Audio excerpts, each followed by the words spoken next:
Hi there. So what we've got here is a typical lever action. This happens to be a Rossi model R92 in 44 Magnum. Not that that matters for the purpose of this show, but before we get started, let's do what we always do. And we just make sure firearm's unloaded, which you can see it is. All right. And the purpose of this video is to talk about this barrel band and the screw that goes through it that broke on my gun after like the first 10 shots. I mean, I bought it and 10 shots later, the screw that was through here broke. And then the front end, fore end could move. So I went to do a repair, and obviously I wanted a swivel mounted there. So this video is going to talk about that repair and then the mounting of the swivel, which coincides with the saddle loop, so that I can put a 2-point sling on it. So that's my intent, is to have a 2-point sling so I can carry the firearm comfortably in the field. Of course, I like a tactical carry across my shoulder, my chest, like I do with my ARs. So this will work perfect for that. A lot of times you see folks with something wrapped around the barrel, here a leather tang or something to get a 2-point sling. I thought this would be a lot more permanent. So what happened was this screw, and I got the piece that I could find, the other part fell out. So this screw right here, and you can see there, that is the number 6x40 screw that clearly broke, right? And in this barrel, under the barrel band, there's what they do is they file a groove on the underside of this barrel. I'm not going to take it apart. You just got to take my word for it. They file a groove on the underside of the barrel to make room for that bolt to pass through. And if they don't open it up wide enough, it pinches.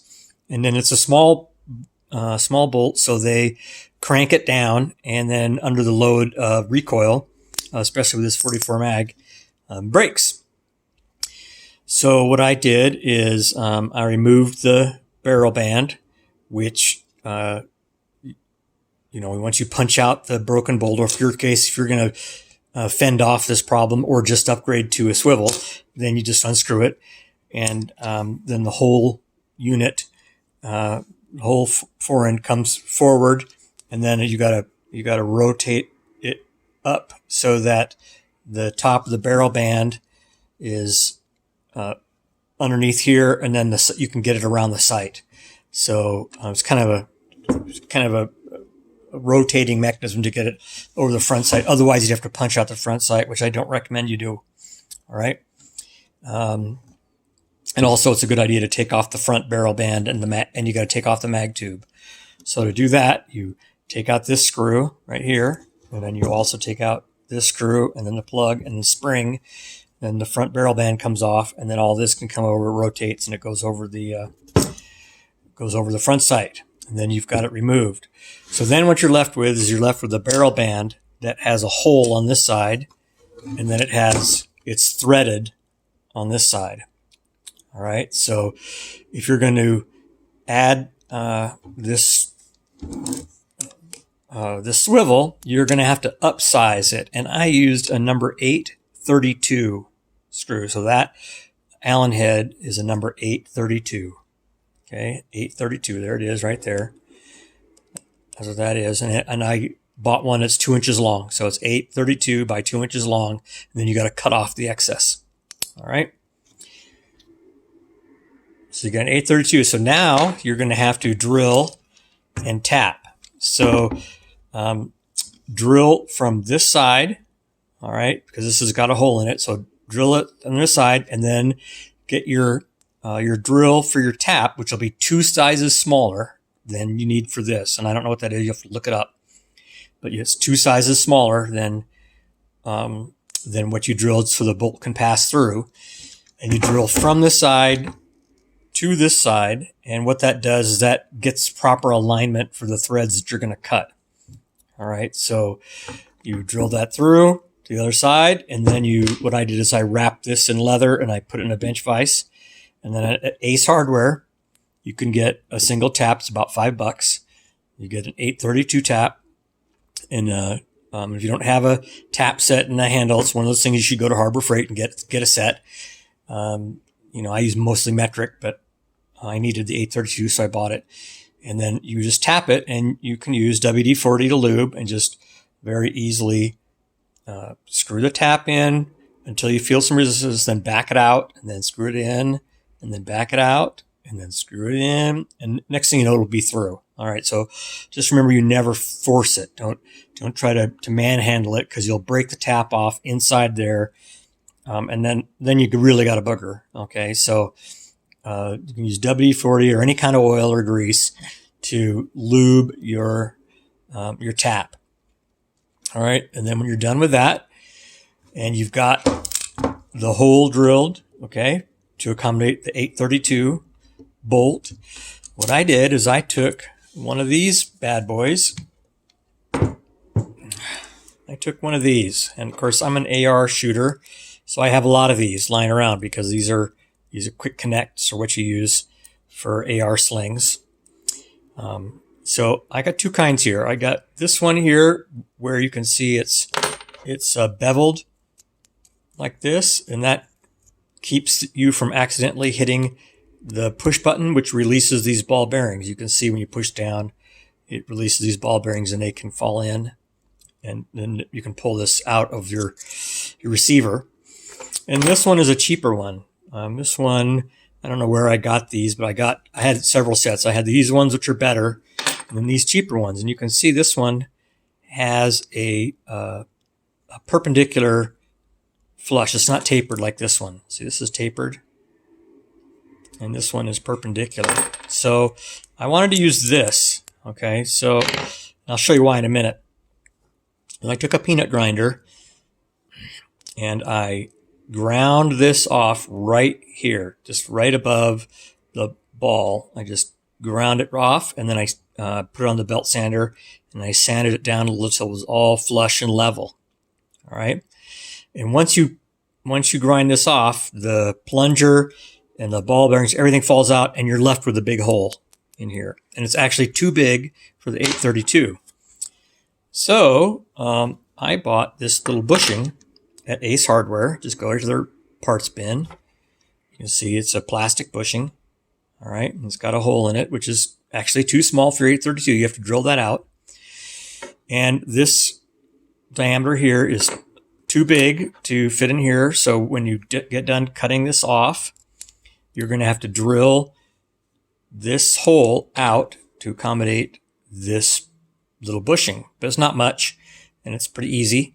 And then this bushing drops in, and it fits in just perfect. It fit in there, and that flange fit right on top of that square, that square cutout again, which is why the tapered one didn't work, because this one is a perfect fit for this.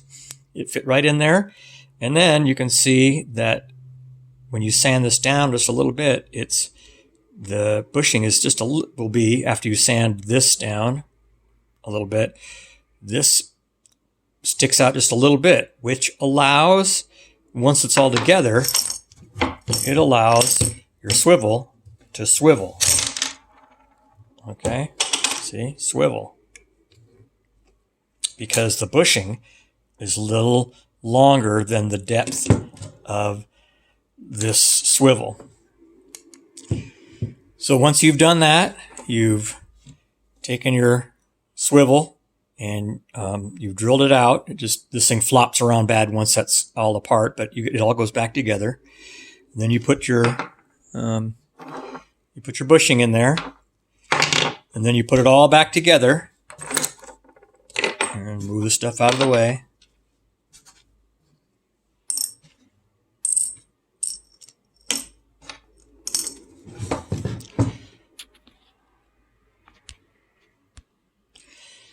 So once you put this all back together, and then you just put that bolt through the hole and through the bushing, and I put a washer on top just to add a little extra security.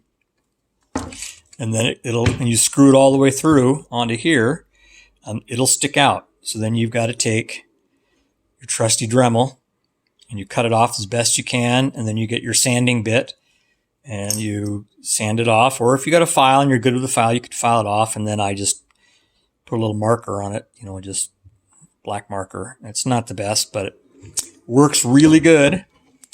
And so that gives you a sling swivel on the rear barrel band, and it also repairs the barrel band bolt that breaks, which is very common, I've discovered.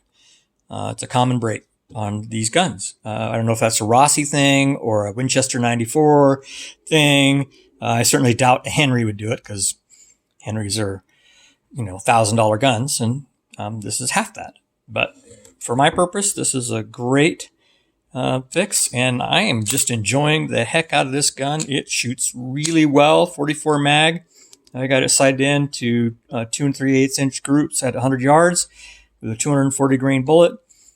And I'm going to go do some hog hunting with it.